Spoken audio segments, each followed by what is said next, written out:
Fantasy!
Okay, here we go. Tuesday already. I need more fan. Not more cowbell, more fan.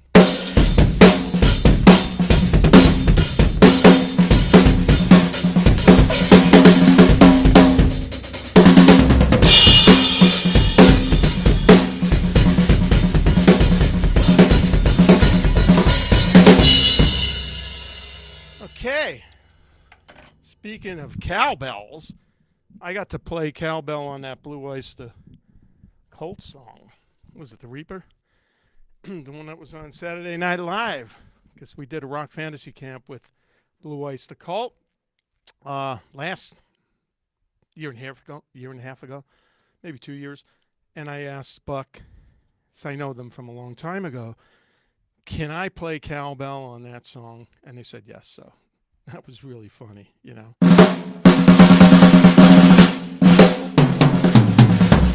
All right. Well, thanks for joining me today. I hope everybody's doing good.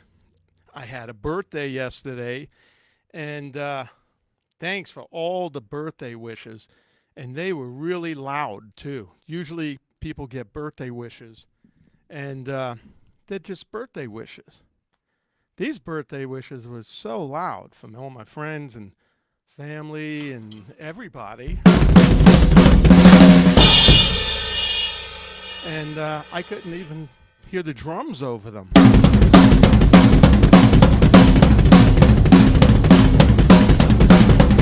I like that.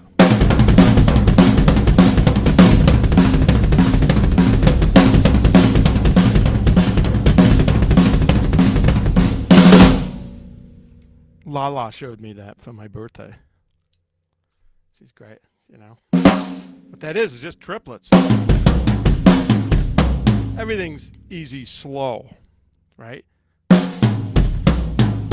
That's it.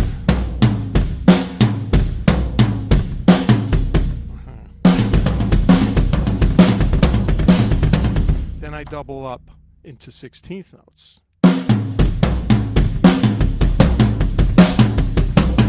Which are just foot, foot, right, left, foot, foot. So the first one's here.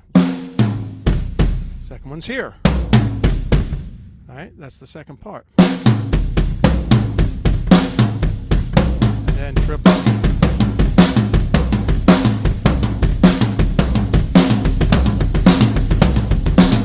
So when I do them up to speed, what's happening is I'm going.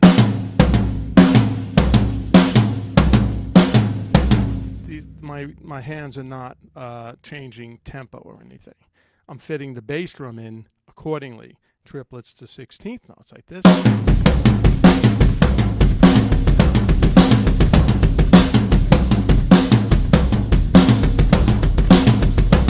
So again.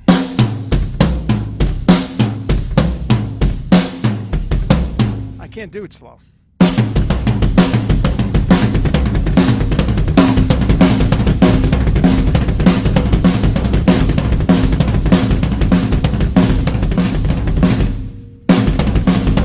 Remember, you got to make the face. You can't go, hey! You got to go.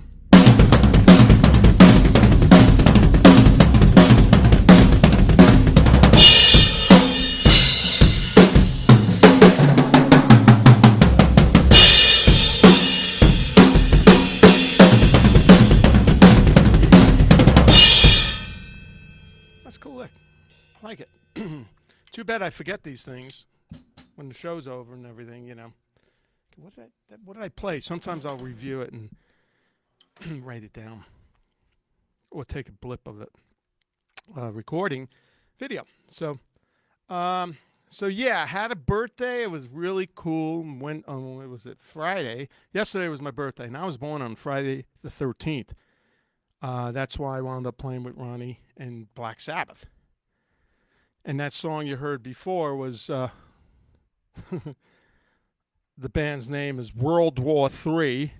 Call Me Devil's the name of the song, right? And one of my other bands was Kill Devil Hill. That was with Rex Brown on bass. And I seem to get drawn into these bands, dark bands, But I love playing this stuff. It's cool. That's Call Me Devil.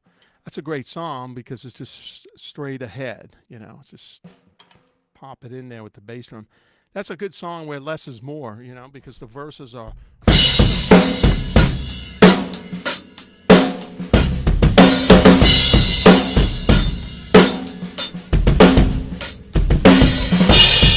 Got that big hole in there. I mean, you can go crazy in there,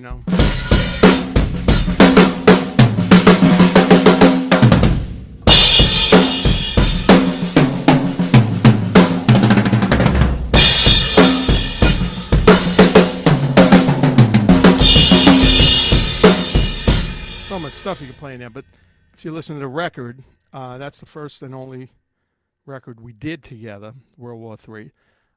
There's a lot of holes in there. I didn't overplay, as I normally would go nuts. Like, let's see here. Let's go back to a verse. Here we come. I'm gonna eat you alive.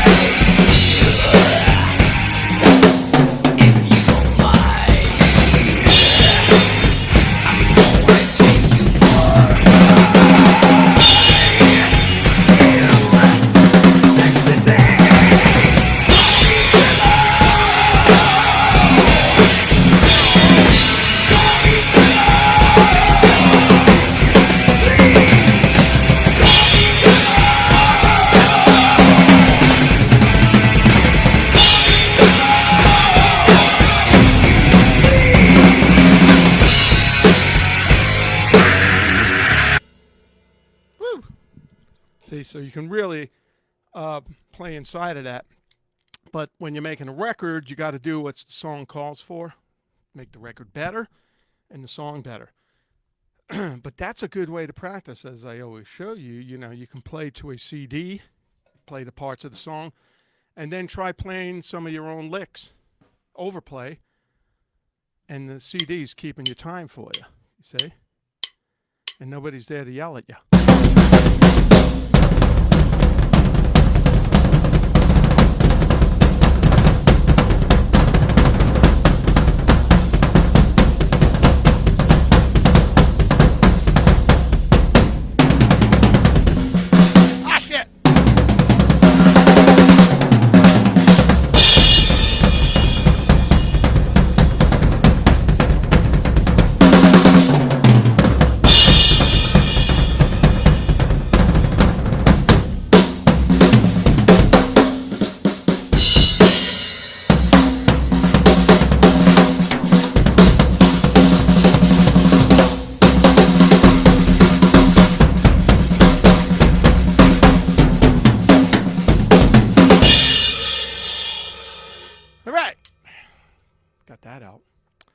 So what else? Some of those things are cool too, really quickly, because I'm supposed to be teaching a little bit here. This is just a right, left, left with the bass drum.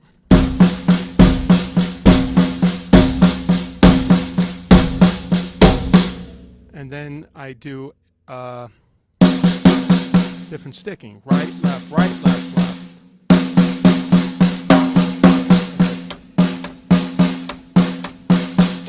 Put the bass drum with that, right? Let's put the bass drum with your right hand. So you got this, right, left, left, right, left, left.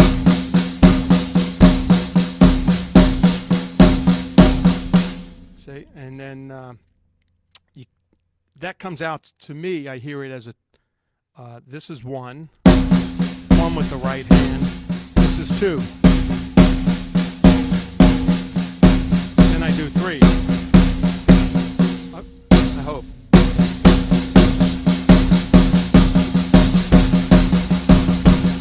One, two, three.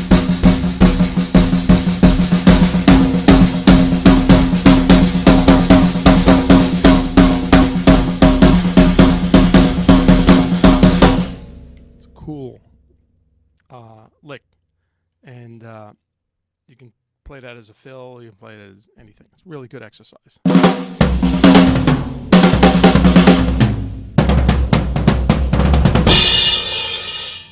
So I was telling you until I interrupted myself that Friday, Lala and I went to my choice, go to see the Midway aircraft carrier in San Diego. I've been there 3 times. I love it. So cool. That thing is massive, and you take a tour of the decks and all the different things in the decks, the engine room, the quarters of the sailors. It's funny because the sailors, they're the low man on totem pole, and you tour where they slept in their bunks, 3 bunks, just like a tour bus, except they had it better because they had a bunk, then right underneath this big drawer, and all their stuff was in there, right? Next bunk, the big drawer underneath that bunk, and there's 3 bunks. It's just like a tour bus. Now, when we get on the tour bus, there's nowhere to put anything, like your bag and stuff. I used to put my bag in the bunk all the way. I usually sleep on the left side. When you're walking in the bus, the right side. I would have the right side. Ronnie would have the left side opposite me. And which was good because Ronnie liked the heat on. So this side of the bus was like a desert. It was hot as hell. And then this side of the bus, we had air conditioning. Because Ronnie liked it hot. He doesn't like the cold, even though he's a singer and germs seem to thrive better in the hot, warm environment. But he rarely got sick that way. So I used to put my bag all the way in the corner toward the wall, the outside wall. And then, you turn around, you hit it, it eats up your sleeping space. So, but these tour buses, there's not a lot of room to put stuff, But they had the drawers, man. It was really cool. Then as you get up the ladder, like the chaplain, he had like a room. The other chaplain, he had a room with 2 bunks, but a room with a sink and a bathroom. And then it went up from there until you got to like the admiral and stuff. He had like 2 rooms, not a jacuzzi tub or anything, but he had his own shower. And it was interesting to see the ranks, I should say,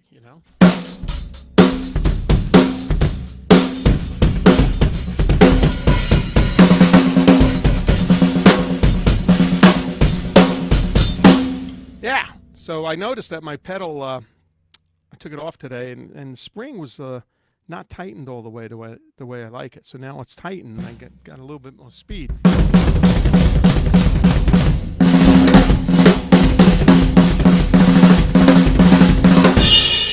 It's really cool. And then I also noticed that if you look at last week's video, now this is the Chromacast, the Sawtooth Command Series set. And this is not a very expensive set. And you can get it on sale. Check it out on chromacast.com or sawtoothworld.com. And it's a poplar wood. And it's on sale for snare, tom. Not that tom. Oh, no, that tom, 13. Snare, 13. 16. This is an 18. 24 by 14 bass drum.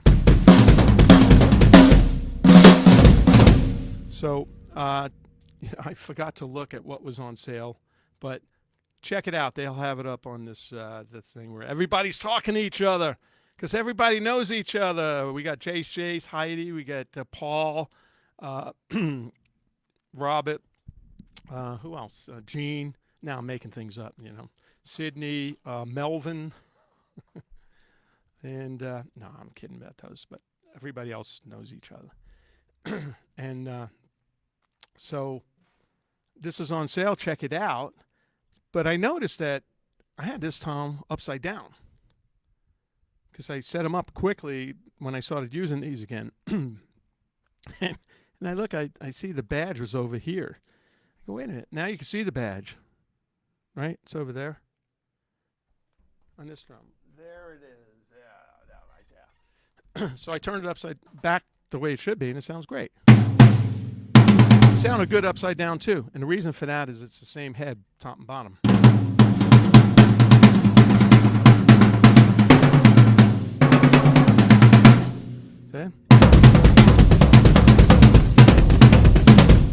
So even us professionals make mistakes like that.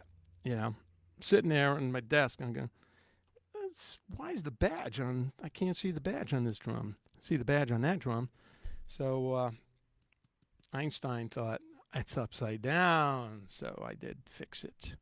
And so this kit kicks ass, man. And it's a 5-inch snare drum by 14, of course. And I've recorded with this and toured with this kit, and it just holds up so great on the road, and in the studio it sounds great. A couple of weeks before that, I was playing the Hickory set that Sawtooth's coming out with. That's a more high-end set. Sounds great. Sounds fantastic. Beautiful finish. This is a wrap. This is a wrap. I say that in the movies, right? This is a wrap. So love these drums, and I'll be playing them. I'm going to play with my brother in a couple of days. We're doing 3 shows. The one in, I think it was Warrendale. It was Jurgles.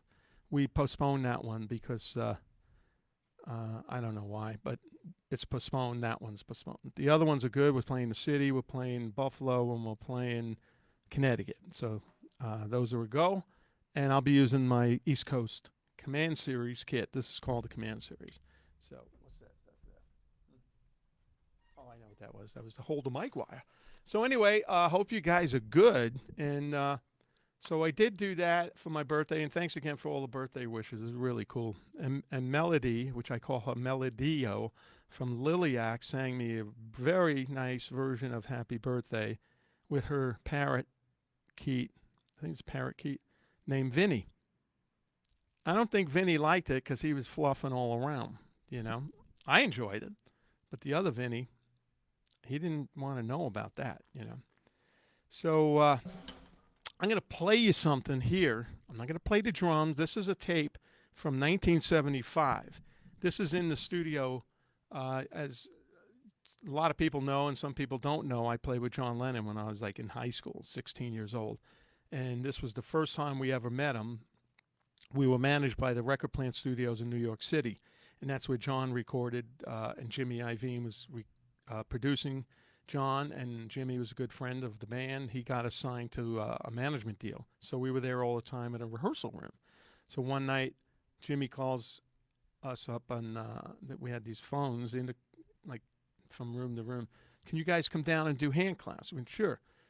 So we go down, and there we walk in there, and there's John Lennon. We were like, holy shit, John Lennon, oh my God. You know, we freaked out, said hello, and then we go into the, into the recording. We put the headphones on, we go into the studio, and now he's talking to us. So it's pretty amazing, you know, that this all went down. Then we talked to him a little bit. So this is a little bit of the recording that our keyboard player did on a cassette. It sounds awful. It's really bad. And you could hear the song, and then it mutes, and you hear the hand claps with a little bit of the song because the recorder was in the studio with John. You could hear him talk a little bit here and there. But this was like a really amazing experience, and I found this. It was on cassette and transferred it over to the computer, so it's digital. And so this is a really a cool moment for me in my career. And life, you know, working with John Lennon. And I used to go to school the next day. You know, I used to sit in school and I'd be thinking, wow, we worked with John Lennon last night. You know, what am I doing in here? We're learning about textiles and stuff, you know. And I'd be doing this on the desk.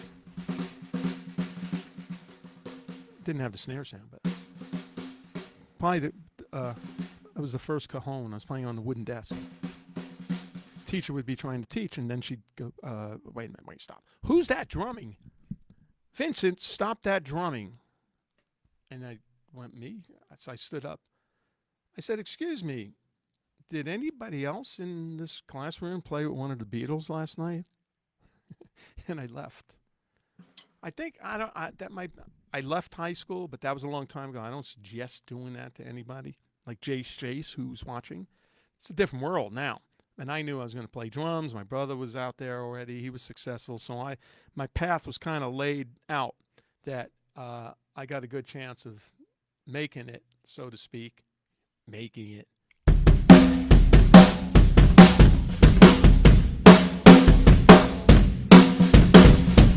So So my destiny was there.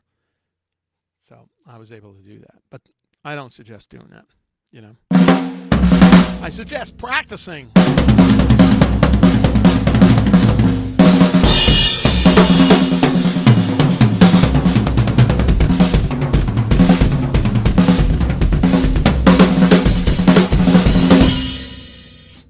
Yeah. Practice a lot, listen to metronome, get the feel. Feel's where it's at, you know.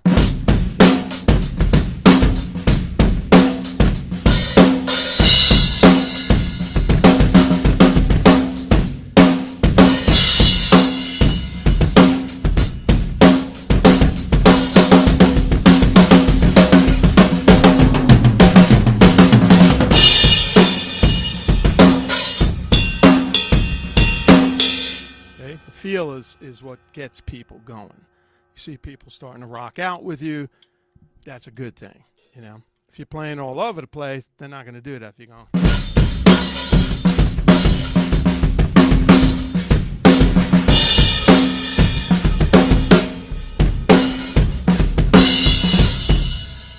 That's going to be hard to get the vibe of that thing. So the feel, even if it's simple.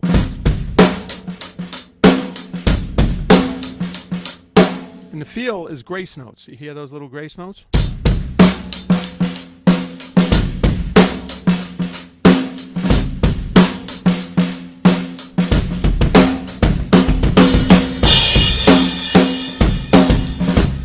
All those little notes in there, ghost notes, grace notes, whatever you want to call them.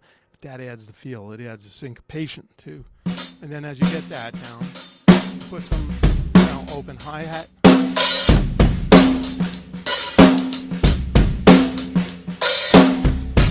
And you don't have to do this on the hi-hat, all you guys that are learning, or what?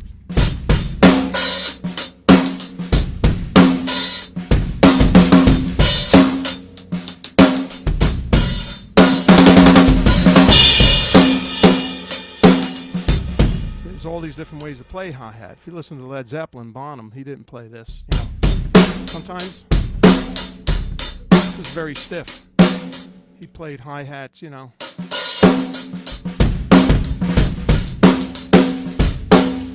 Yeah. The only one that played weird hi-hat was Charlie Watts, may he rest in peace. He never played it together with the right hand and the snare, the hi-hat and the snare. This. He went.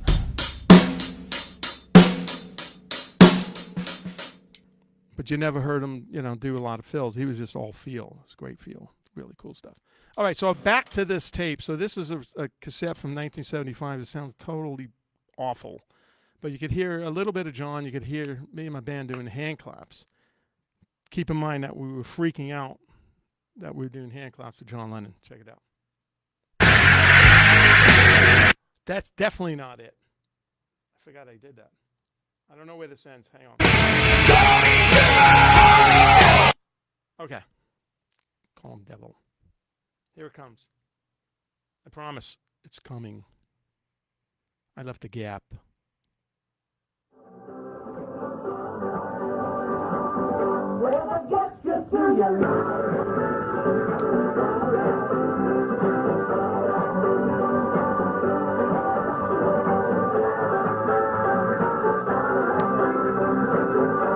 On 2 and 4.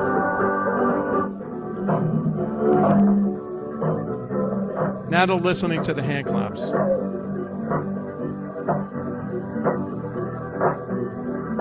Oh, we did. Single. 2.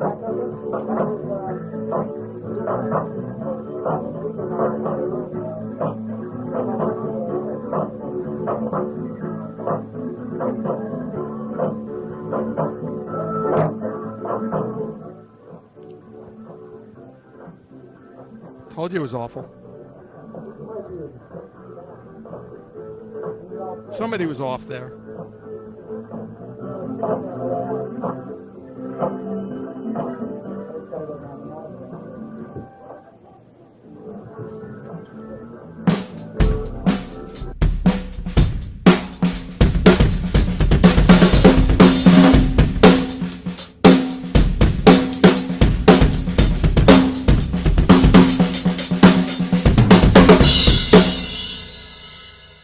embarrassing. I didn't play that song. And then you could hear them talking. I think they were saying, that guy on the right, the Italian guy with the black hair, he's really off. I think they were talking about me. So what are you going to do? I was in the room there. But there was a couple off ones in there. I think everybody was freaking out. That was a 9-piece band. And the bass player was Angelo Arcuri, who's my great friend from Brooklyn. And he wound up being the sound man for Black Sabbath. He wound up doing sound for Dio, but he also wound up recording Holy Diver, Last in Line, Sacred Heart, and I think the next one. What's the next one? Sacred Heart? I don't know. And so that's Angelo in there too. So that's a really cool tape. I'm glad it didn't disintegrate. Cool tape, and it didn't disintegrate. It's kind of a song. And Lala is in the house. Say hi. Hello. There's Lala. And she got me a cool thing. She got me a cup. Well, she bought the tickets for the aircraft carrier, the Midway. And she got me a couple of toys, which I love, these little cars and antique cars and stuff. And then she surprised me with this hoodie. It's a hoodie, and it's got, can you see it? Svengoolie. Did I say it right? Svengoolie. Svengoolie. Svengoolie. Look at that. And this guy's the host of a Saturday night horror show that plays some really old horror movies, black and white. Some of them are terrible, and we fall asleep. And some of them are really good, the classic horror movies. And they always sell shirts, and they sell hoodies. And Lala bought me a hoodie. Thank you, Lala. You're welcome. How long did it take to get that? Oh, I don't know. A couple weeks. Oh. Wow, a couple of weeks? When we sell Last in Line merch, we send it out right away. Because Lala. It wasn't that bad. Maybe it was a week. I don't remember. Speak up, baby. Oh, a little louder? And we're not going out to eat tonight because we got to get up early. So we went out to eat last night at a place we tried, Italian place. It's more of a family Italian. And it was good, but it was the biggest meatball I've ever seen. This thing must have been like this. It must have been almost a pound of meat in one thing, or 3/4 of a pound. But it was good. You know, they didn't just make a big giant meatball, but it was the biggest meatball I've ever seen and ate. So I think there's still half of it in the fridge. Okay, let's take some questions from you guys. Hope you enjoyed that John Lennon thing, and it's hard to listen to, but the behind the scenes. Okay, let's take a question here. What happened to all your Thomas sets? What happened to all my Thomas sets? Some of it's in the garage. Some of it might have been sold back then.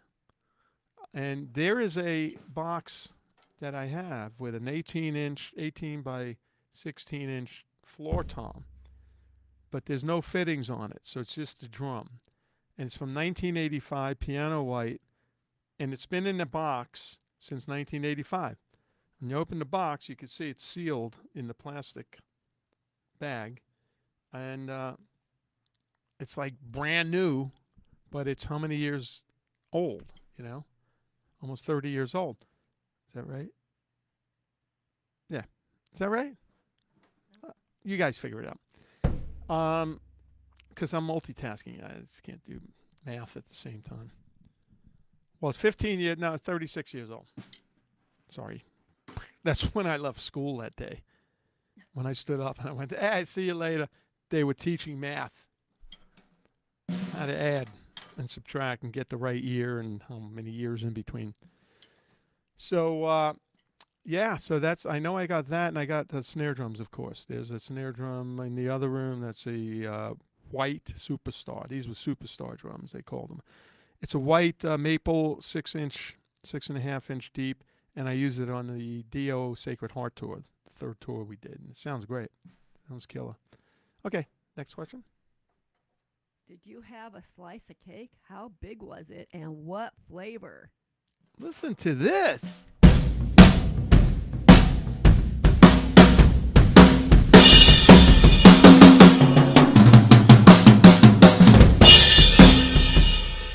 See that, Phil? I knew what I was going to do, but I didn't know how I was going to end it. I went, and then at the last minute, I fit that in. See, because it's on the end. That's the way the brain thinks. If you're in something, how am I going to end it? How am I gonna calculate it? Boom, find an ending.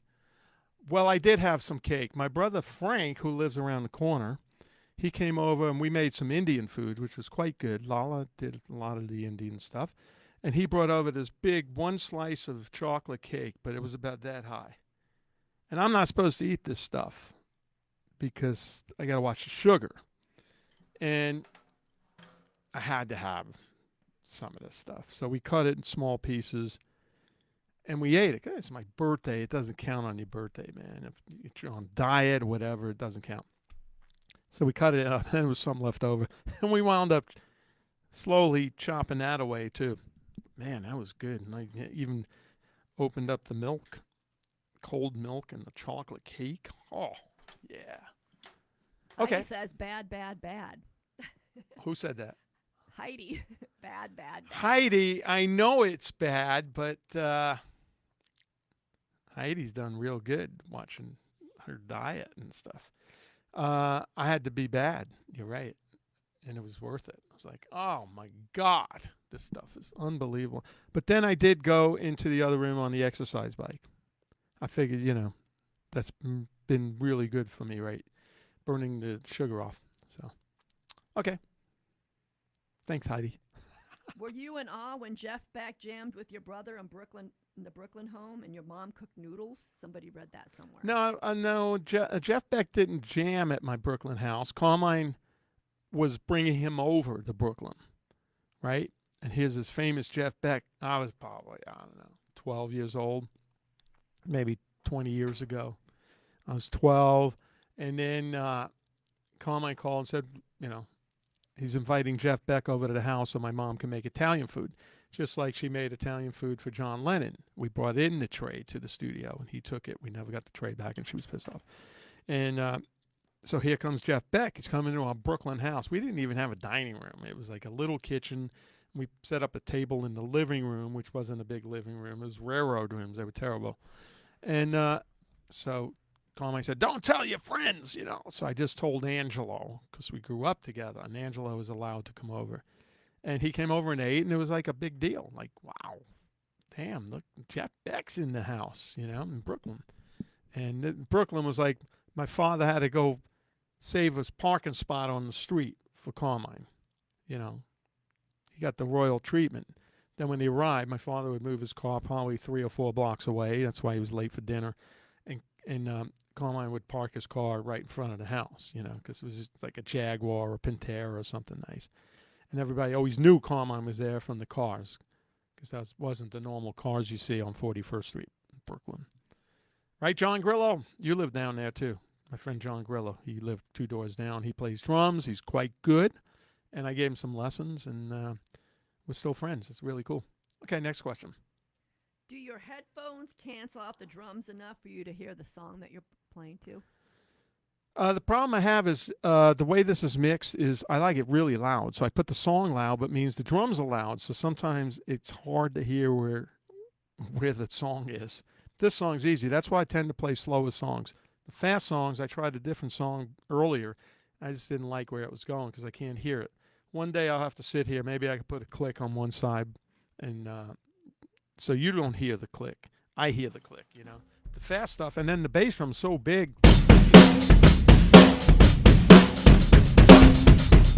When I start doing some busy bass drum,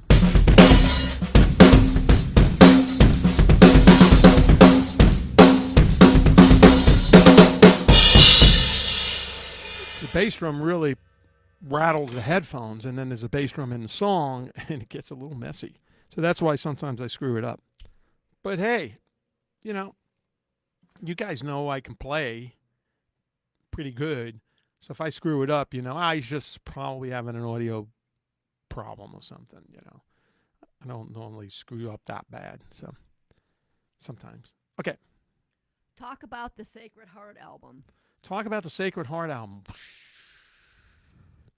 You know what's funny is I remember Holy Diver album.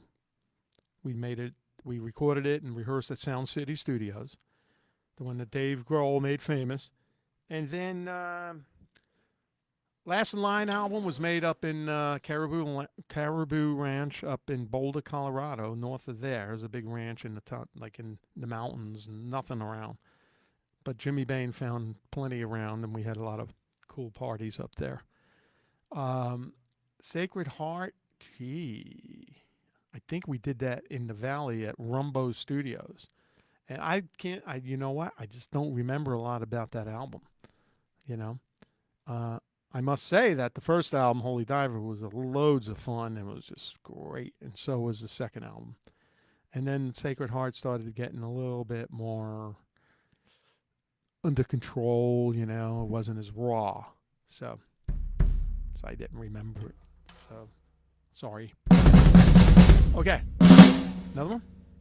How important is it to relax as you play? Any tips to ease attention for performers on stage and when playing a video? Well,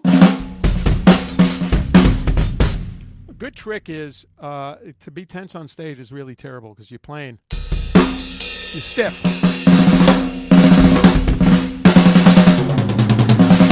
So when you're moving around, you want your body to be a little bit loose. You know?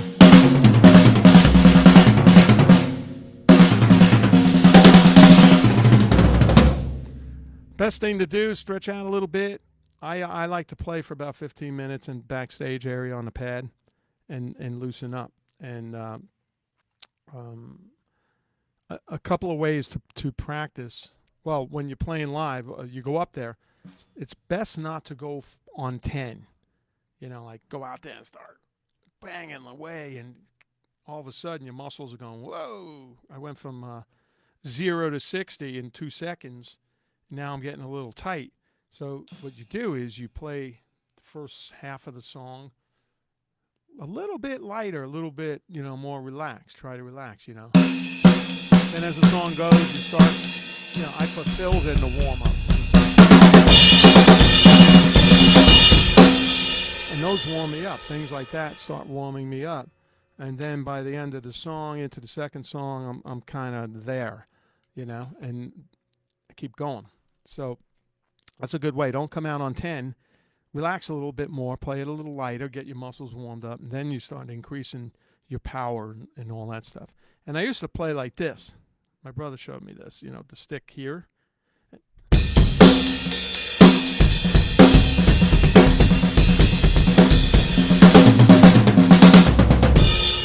And that relieved the tension of this all the time if I was tightened up. Sometimes I'll go to this, but just for a second. Because I noticed it started like feeling funny playing like this, and your fingers getting crushed, and I don't think it was very good for your hands, you know. So I stopped doing that. Once in a blue moon, I'll go over to it, you know. See? Go back. Like that. So, but just warm up before, you know. The older you get, the more warm up you need. Not me.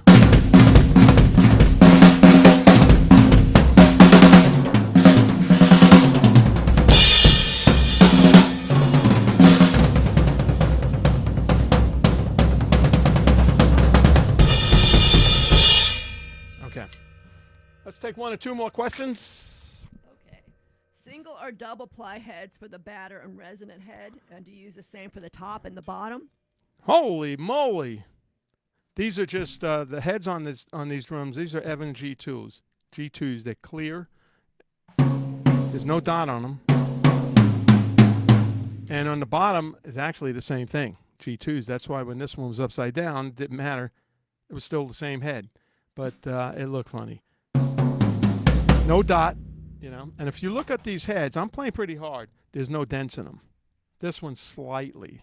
These two, they're just slightly a bit of roughness, but they're not dented in because I'm hitting them correctly. And I play with the butt end, you know. So I'm hitting it with, you know, I'm not hitting with the arm like this where I'm denting the head. I'm hitting them. I'm snapping it with the wrist. See? Hold your ears, La La. This is all wrist.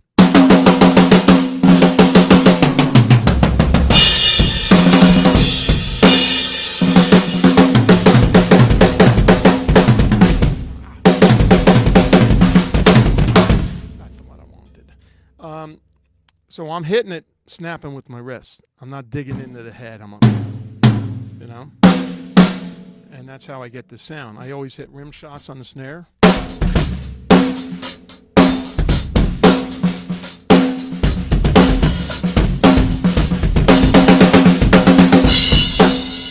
See, those are all rim shots. They're powerful, but I'm not denting the heads.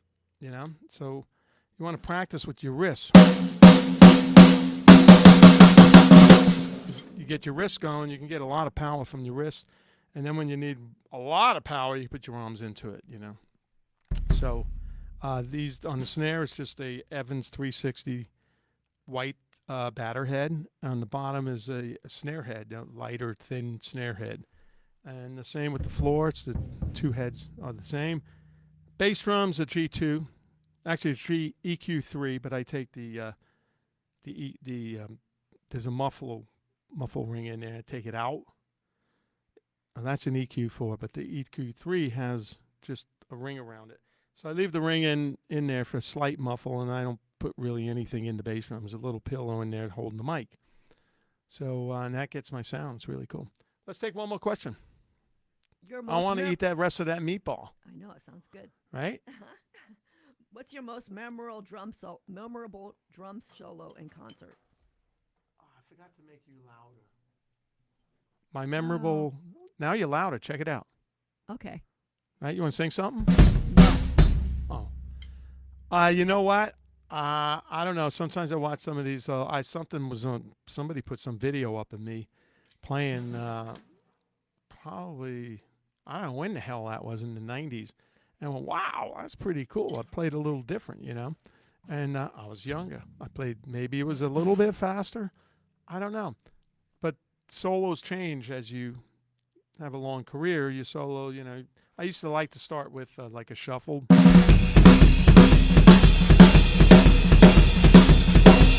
That feel. Because I can get into this without stopping the bass drum like this.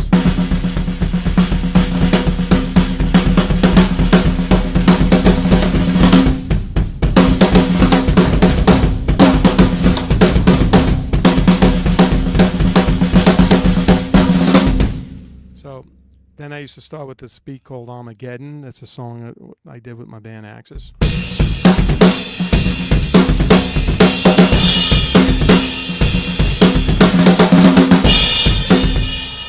Yeah, I said change them up. Now I just play anything. It's like my senior privilege.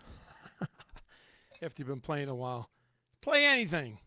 That's what I do here. It's great. I love playing this stuff. I like something's in my head. I like to play it for you guys, you know. So, okay. Well, you guys, thanks for joining me. I'll be back next week. I won't be here. I'll be in New York, and but the following week I will be back. We'll be back and play for you and find some more songs. Last week I played a Black Sabbath song and they flagged me, so they muted it in about 101 countries. Fantastic. That was so cool for them to do that. Thank you. I played on the song. It was called After All, Black Sabbath. After All, The Dead. That's what it was called on Dehumanizer. So sorry about that. And I'll find something else to play through. You guys take care. Be safe. Heidi, go have a piece of cake for me. Just a little one. And everybody, thanks again. I really appreciate it. I'll see you in 2 weeks, okay?